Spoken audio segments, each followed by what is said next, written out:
Hello and welcome to OverShadow ShadowCast with your host Thomas Anderson. This is the second, mercifully only, of two ShadowCasts in the near present, in which it's just me. Abigail is on annual leave, in inverted commas.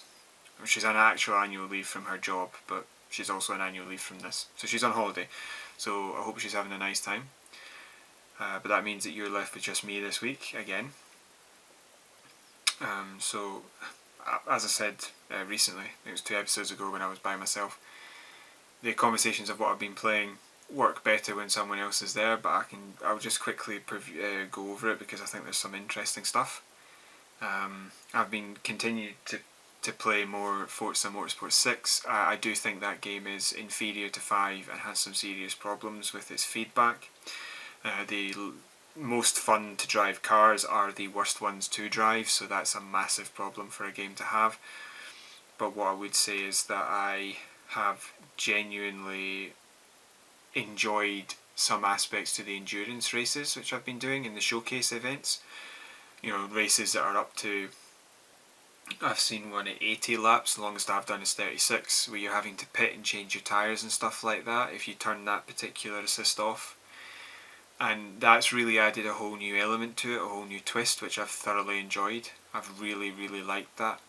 I do think that the inability to drive the car properly without the assists on, it ruins some of them.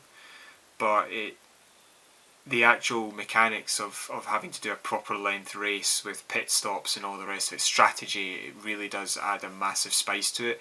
It's just that it takes an awful long time. A 36 lap race I did took like an hour and a half. Because like I said, for me, the handling is just not working for that particular tier of car I was using, so the rewinds were having to be used extensively. I think it was about an hour. 45 minutes to race it and probably about 10 or 15 rewinds. That's maybe a bit harsh, actually. I think about it was probably 5 minutes in rewinds, but it's still roughly an hour. And I just think that the issues with the game are ever present, but that particular game mode I very much enjoyed. And it's just a shame that you can't do it. You don't have any. You can't do it in a way that would make you feel.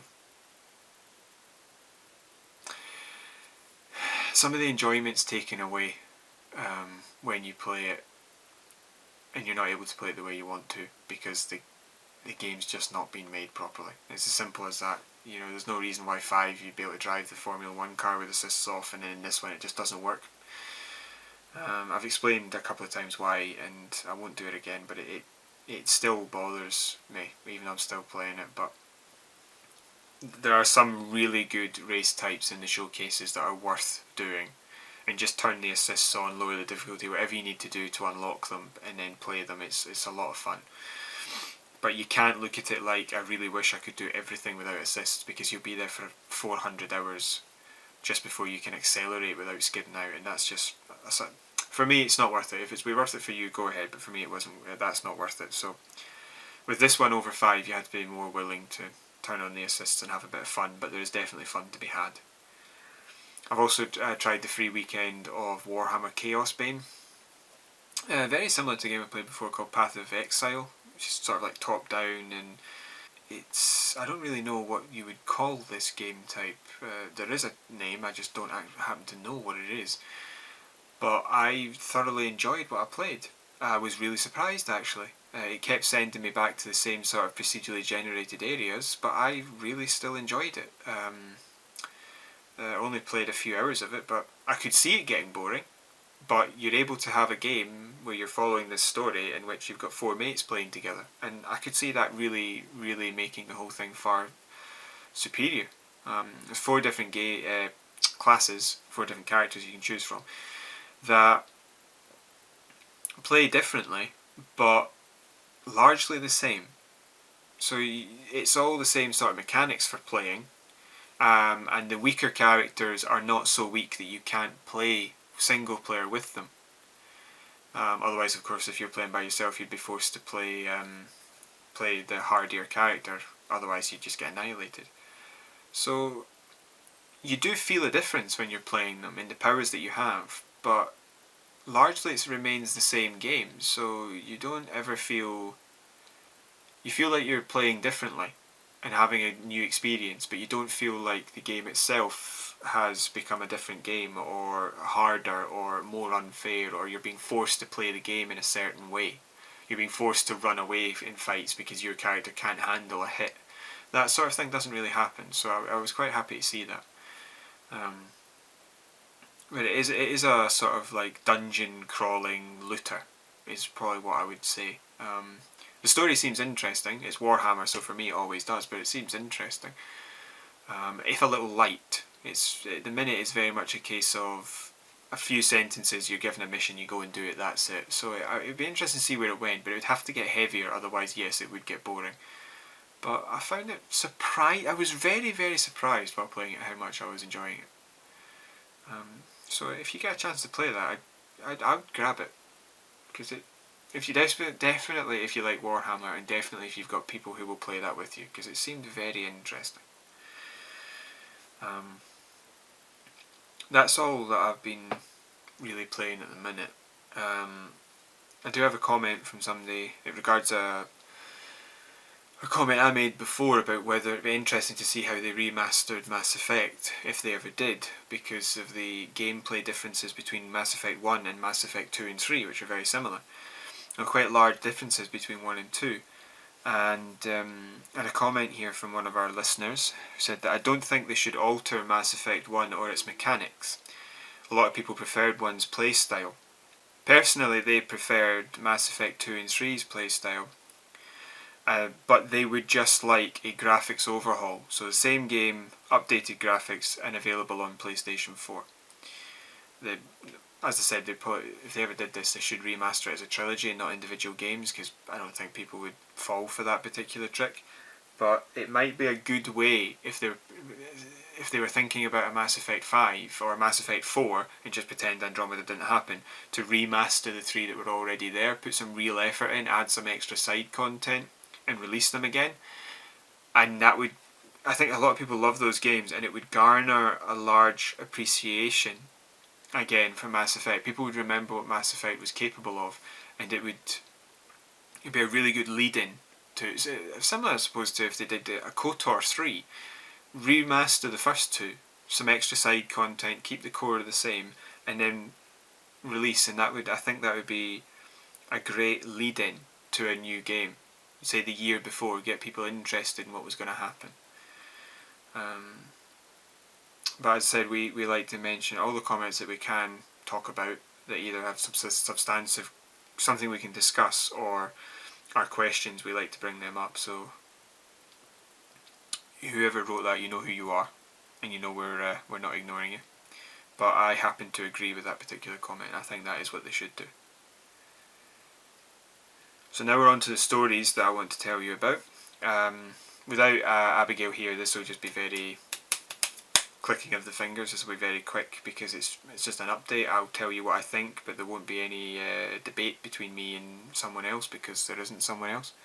And me just debating against myself would be symptomatic of something. So the first story regards Valve and loot boxes. Valve is having to remove loot boxes from CSGO in countries that have banned loot boxes. That makes perfect sense. You know that Valve have to obey the law. So countries like Belgium and the Netherlands are having to remove loot boxes. Their solution, though, that they've tried to come up with is an X-ray. So they've got this scanner which you can use on a crate or a loot box, and it will reveal the contents of the box to the player. So you think, well, okay, then that's not random. So you're buying a specific thing, you know what you're buying. The issue is that you have to claim the contents of the box, loot box, crate, before the scanner can be used on a different one. The scanner's use consumes the crate, and you, like I said, you can't reuse it. So it doesn't really change anything. It's still a case of, well, I now see what it is, but I still have to take it. There's no difference here. They've just added an extra layer. CSGO is slightly different because you have to buy a key to open a crate. So I believe the idea is that you can use the scanner before you've used the key or purchased the key, so you know what you're going to get if you go and buy it. But like I said, that doesn't make sense because it's not a solution, because you have to then use the key to take the item before you can ever use the scanner again. So all that's really happened here is a slight rearrangement of what's happening and an extra step being added. And that's totally irrelevant to whether or not it's a loot box mechanic, because it clearly still is. They haven't, in fairness to Valve, they haven't actually tested this in one of the countries that have banned loot boxes, because let's be honest, it wouldn't fly. And it looks like if this is their attempt, it might be a PR attempt to get around loot boxes, but more likely it's a legal technical attempt. Like, if they put this extra step in, technically it's not considered a loot box, because at the point at which you spend money, you know what you're going to get, even though you're sort of made to actually get the item. But obviously, if you took that loophole away, they would still have to get rid of their loot boxes, because the scanner only works once before it's then totally useless and you're back to the old mechanic you were at before anyway. So I can see how that would work, getting rid of the random element, but only if you could use the scanner indefinitely. And that doesn't work really, because well, it would work if the crates were, I don't know how exactly the system works in CSGO, I've never played it, but if the crates were one in game and then you could choose which ones to open with paid for keys, that would work. But that's the only way you could argue it wasn't loot box mechanics. If you didn't have to buy a key to get the access to the scanner again, you could argue that this was fixing the issue.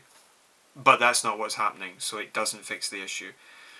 And that's why they've not tried this test in the countries that have banned it.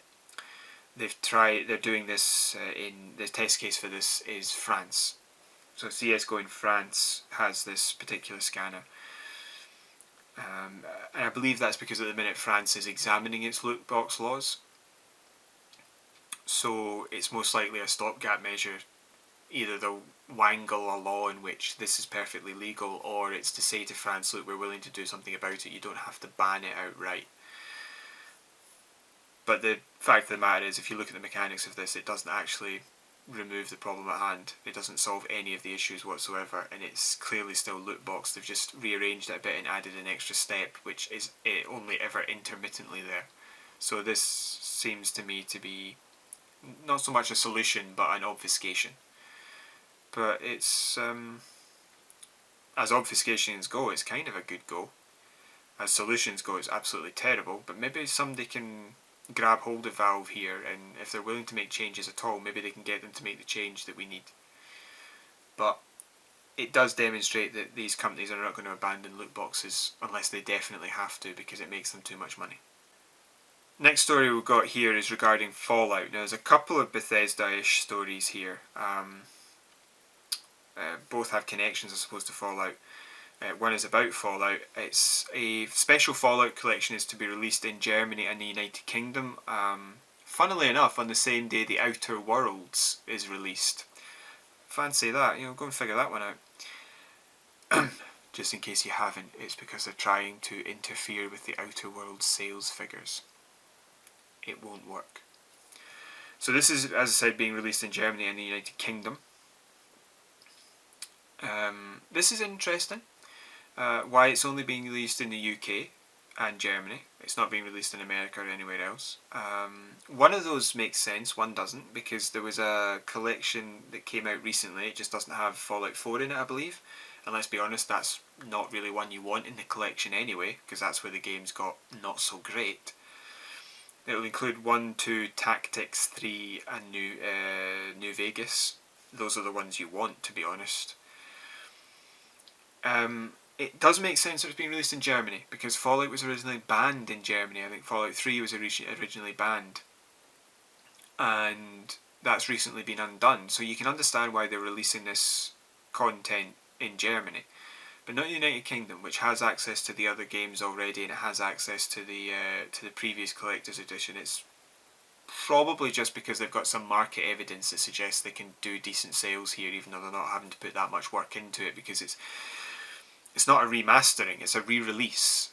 It's a collection. There's no remastering done. They're all the Game of the Year's editions, so they're all the content is there, but that's all. That's it.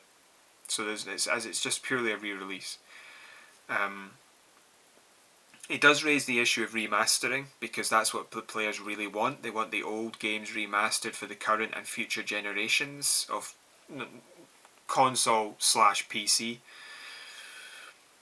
But there has been a little bit of talk around the proverbial watercooler that the source code for some of the original Fallout games may be lost. It might not be under anybody's purview anymore. They don't. There's the idea that they can't necessarily find it, and if they can't find the source code, they'd have to remake the game, not just remaster it. So that's not likely to happen with Bethesda the way they're behaving at the moment. Good examples of a full blast remake would be upcoming is Final Fantasy VII. They're remaking that, but you also have I think Resident Evil 2 is a remake, and Spyro, funnily enough, is a remake, not a remaster, because the source code for Spyro was lost too. So it's interesting that the idea of the source code, like that is what you've made, just disappearing. It would be like an oil tanker arriving at a refinery and it's empty and nobody can figure out why. But you can also understand how that could happen if it was stored in one particular device, and that device is given to one particular person and it disappears, or the company folds, or the old computers are all thrown out and that particular file was either not saved or corrupted or whatever. You could see how it could happen, but it's still very strange. You know, to reduce the source codes to one copy and then not be overzealous in looking after that is very strange to me. But that might be a reason why they can't remaster it, because they don't have some of the source codes for things like Fallout 1 or 2, or maybe even Tactics. The original, I think, isometric top-down ones. Obviously, they would for 3, and I believe they've got a mod coming up for 3 in 4 that you believe you can pay for in the, not the mods area, but the Atom Shop, or the Fallout 4 version of Fallout 76's Atom Shop. But going back to it, it's still very interesting that they've re-released these games. So I can understand Germany, but not the United Kingdom. If you're going to bother there, why not the US? But if you don't have those games and they're re-releasing them, go and get them, because they're, with the exception of 4, they're all fantastic. So I highly recommend New Vegas. That was my favourite, but I'd recommend playing them all. Story's worth it, and they can be quite fun and sometimes a bit kooky. So it's quite. I'd definitely recommend them. The second story relating to Fallout and Bethesda is that Bethesda have delayed the release of Doom Eternal until March 2020. Now this is very, very good news. They've delayed it so that it can be polished to make it a better game, and a lot of people who are in the business were saying that of like reviewing and all that sort of stuff, they're saying that a lot of what they've been hearing and seeing is that it's not ready yet. So it's very good that they've delayed it. And you've got to remember that this is a lesson learned from 76, because this is what they did not do with Fallout 76. They released a game that clearly wasn't ready, didn't have the content, it was buggy, it was broken, it was pointless. I do not understand the point in that game. There's no story in a Fallout game. What maniac made that decision? I have no idea. This is utterly insane. Maybe I've not finished the story for 4. I'm still going through that. Forgive me.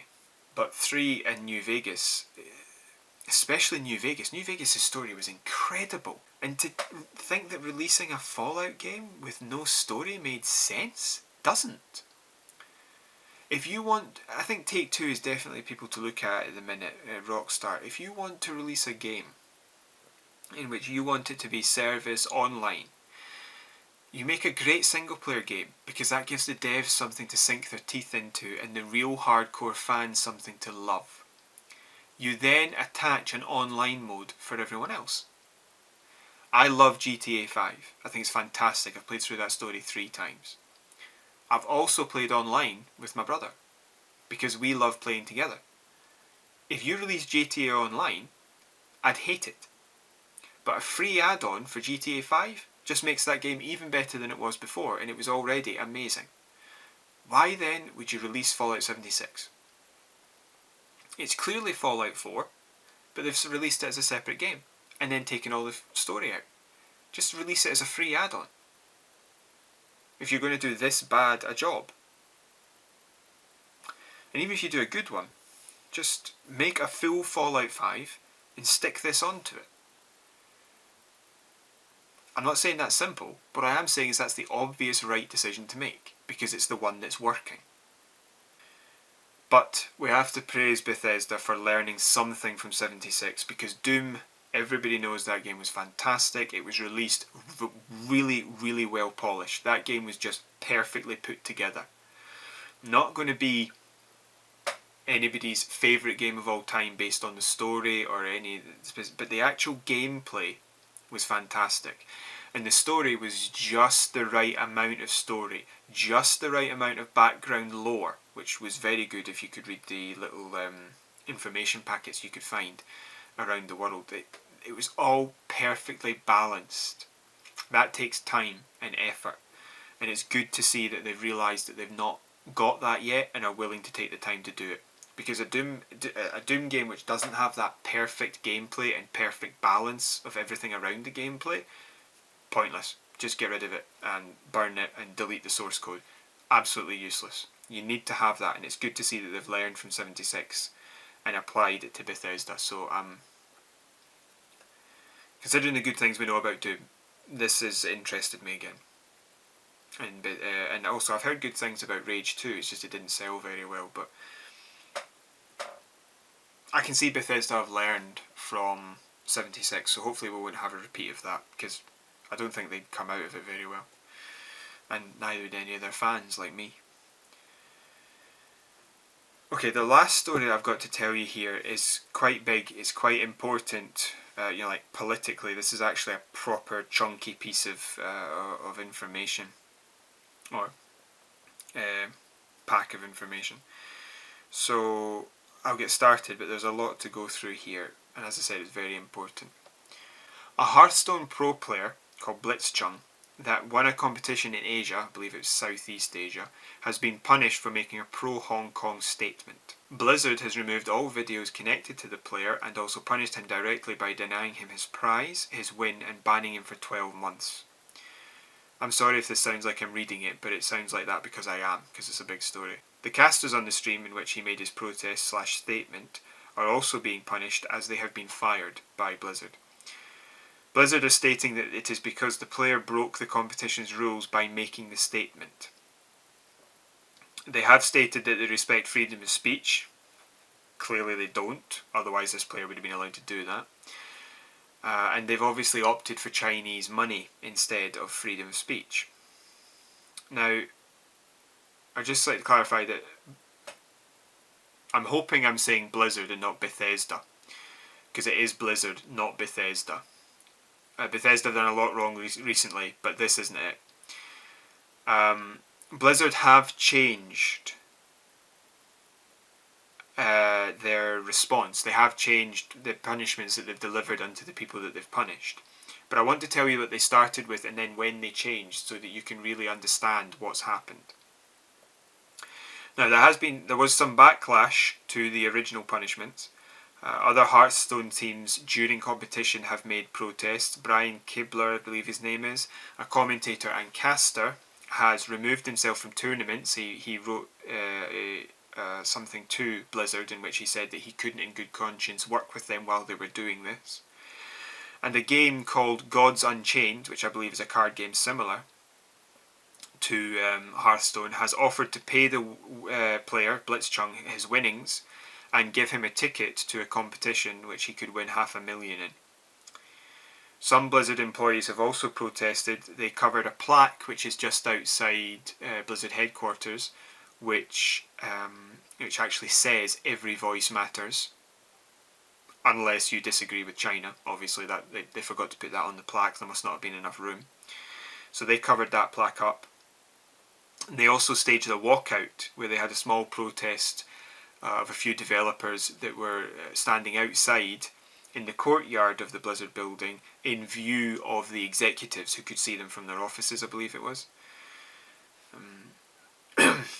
There has been some large conversations now about the impact of China on the freedom of games development.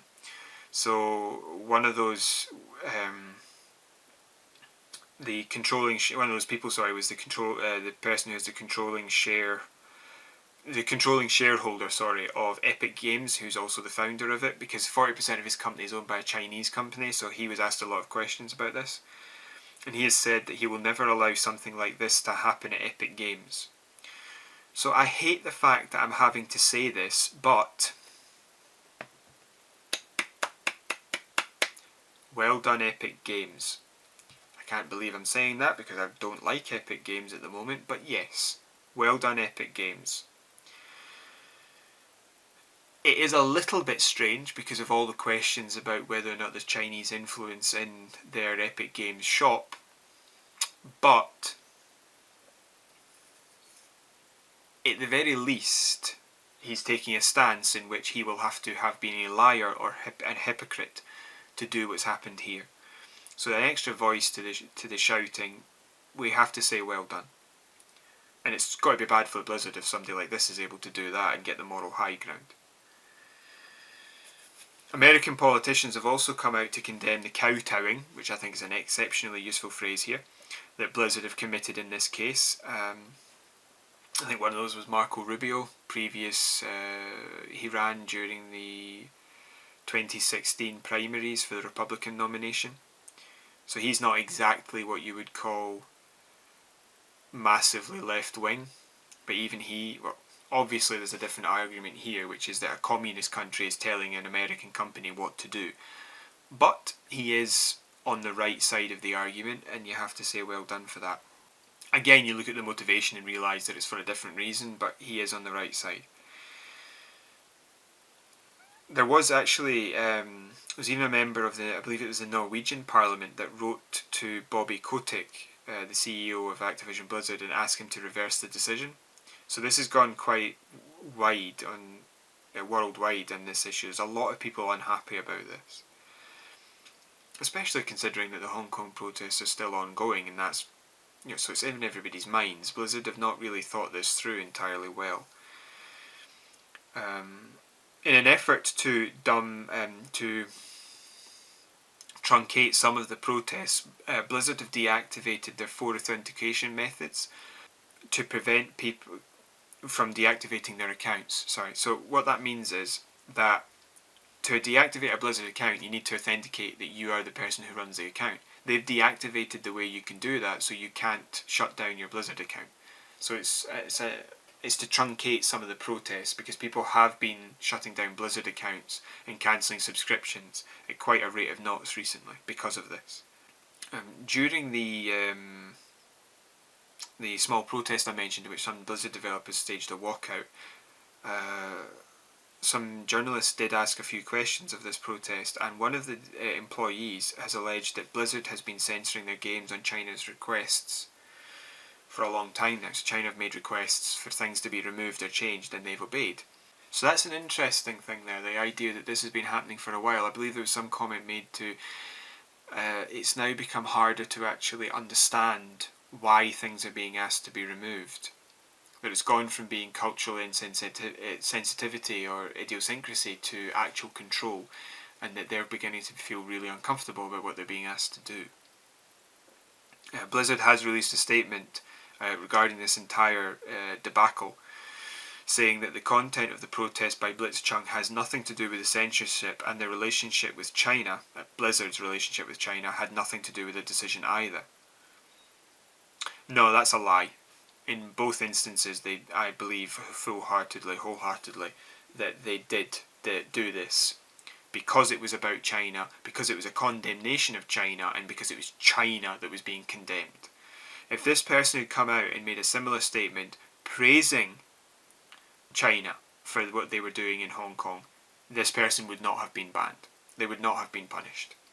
Blizzard, though, during the statement, they did say that they maybe were a bit overzealous in their punishments, so they have reduced the ban for the player to 6 months, and they have not fired the casters but banned them for 6 months as well, which is essentially a firing because they have to go and get other jobs for those 6 months, so why would they then leave those jobs to come back to jobs which they could be fired for, considering that they did nothing? They're not being fired on moral grounds of cowardice, they're being fired because they allowed it to happen even though they couldn't possibly have stopped it. So I feel slightly sorry for those casters and also slightly not because of the situation they're in. But I can kind of understand them hiding when they realised there was nothing they could do and they were in a lot of trouble, even though it wasn't their fault. A lot of people would do that. But what we need is more people who would stand up and do the right thing. During the statement that Blizzard released, they claimed the protest was divisive. That was one of the reasons why there had to be a punishment. And that they respect the freedom of speech, which we know is incorrect. But there's also been reports that Blizzard are banning forum members on one of their official forums. They're banning them for 1,000 years for posting anything about Hong Kong. If you have the words Hong Kong in, you're banned for 1,000 years. Now I've checked I'm an immunologist, so I've got it here, Henderson's Dictionary of Biology. I had a wee check of it, and humans don't live that long. So this is what you may refer to as overkill, and it's to send a sign that they will not allow, Blizzard will not allow any condemnation, criticism or deviation from the will of China. And that's just pathetic. Whatever your belief is in the politics of it, you have to be able to disagree and you have to be able to voice that disagreement. Otherwise you live in a fascist dictatorship. And that's what Blizzard are creating. It was Marco Rubio who said that long after all the people who are talking about this are gone, the ramifications of it will be felt. You can't disagree when China is basically dictating the types of video games, which is a storytelling medium, an art form in some ways.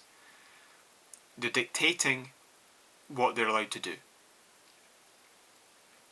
Also, as I said here, that during the statement Blizzard mentioned that they respect freedom of speech, which is very interesting because the Chinese version of Blizzard released a statement in which they said that they will not apologise for defending the pride of their country. Blizzard's an American company, if memory serves. It's now claiming to be Chinese. So you see, the one statement outside of China was that it had nothing to do with China. The other statement inside China was that they defended China. So those are clearly mutually exclusive. So I can say that they are lying because they are saying two polar opposite things that cannot be true at the same time. So other than the reduction, the recent events, which is the reduction of the bans and that sort of thing, the game that I mentioned, Gods Unchained, which stood up for the player, has been hit with cyber attacks since they came out against what happened. So we can wonder where those came from, China. A little underhanded, but and pathetic, like a country attacking a video game. It just sounds pathetic, but you know, these things happen. It did spark an idea in my head. A lot of people have been using, to come out against this decision by Blizzard and China's actions in Hong Kong, a lot of people have been using memes to do that. There's also the South Park episode that came out recently, which I would highly recommend, but there was the memes that were being used by people as well to attack the Chinese response and the Chinese government. I was wondering, could that be done? Could that be used by the protesters? Because China has actually started to clamp down and try to attack people who... So if you use like a meme, and in the meme is a picture of a Simpsons character, the typical response, if they followed the pattern, would be for China to try and have the Simpsons shut down. So the logical thing for the Simpsons to do would then be to join in the fight against what China was doing. So is there any way protesters could use gaming memes and other memes to bring companies into this fight that otherwise wouldn't be in there, so that they're forced to defend themselves against China? It's an interesting idea if that might happen. Or if companies that otherwise didn't care are dragged into it because they've already been used as memes and China's upset. So that'll be interesting to see what happens there, how this story continues to progress. But it has left another question, which is something more that we can debate in a gaming sort of. It's a more of a gaming question than the previous one, which is Activision Blizzard has now basically argued against free speech. Have they technically become worse than EA? I think they have. However much you might hate EA for what they've done, they've never backed a country that's suppressing free speech. In my memory, I can't remember when they came out in favour of the Nazis or the Soviet Union or the building of Trump's wall and the immigration ban. I can't remember that. So, technically speaking, for as evil as EA are, Activision Blizzard are now worse. They are now worse. And as I said before, Activision, especially, it is Activision Blizzard were fine before they were bought by Activision. Activision has got away for years with pulling the same stuff EA does, but somehow slipping it through. People don't really seem to notice. They somehow got a free pass. So it'll be interesting to see what happens to Activision now that they've been caught now. We've seen the loot boxes because of what EA did, and now we've seen them oppress freedom. It'll be very interesting to see what happens to them in response to any of that. And I'm going to keep my eye on this story for that reason, to see what happens to Activision, like their share price and all that sort of thing, with their game sales figures. See what happens. It'll be very, very interesting. Or are Activision so heavily based on part-time gamers that it doesn't really matter? Or gamers that are focused on one type of content, like Call of Duty, for example. Or World of Warcraft. It'll be very interesting to see. But this didn't come at a good time for Blizzard, because Blizzard, they've had a couple of releases for World of Warcraft recently, and all the progress they've made with that has been utterly abluted by the fact that they've come out against freedom of speech. And then lied about coming out against it. So in my humble opinion, they are worse than EA now. I think that's a fact. But in my opinion, they have shot themselves in the foot quite strongly. Because however much money China might make them, they're not going to be able to survive as an American company by only functioning in China. So that's not going to work. So they're in a lot of trouble with this, I think. The protests have been... Even their own developers are walking out at times. That's not sustainable. So as I said, we'll keep our eye on that one. That's a very serious topic, but worth discussing and worth keeping in mind as the news unfolds. And if Activision or Blizzard do take a massive hit, we know why. Anyway, that's all the stories I have to tell you for this week. And Abigail will be joining us next for the next recording, so she'll be in the next episode, which will be ShadowCast 69. I believe this is 68, so that should be good. We'll try and have a fun one.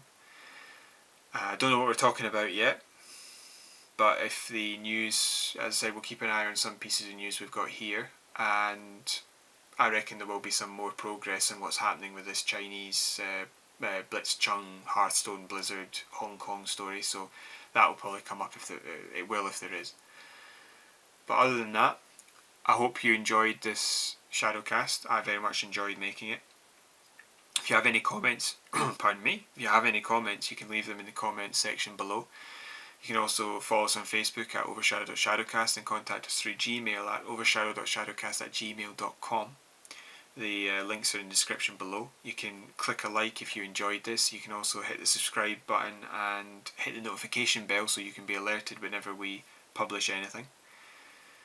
Again, the equipment is on its way. We're organising that. We should be soon to making actual videos. I hope you enjoyed this and you join us next week. Bye bye.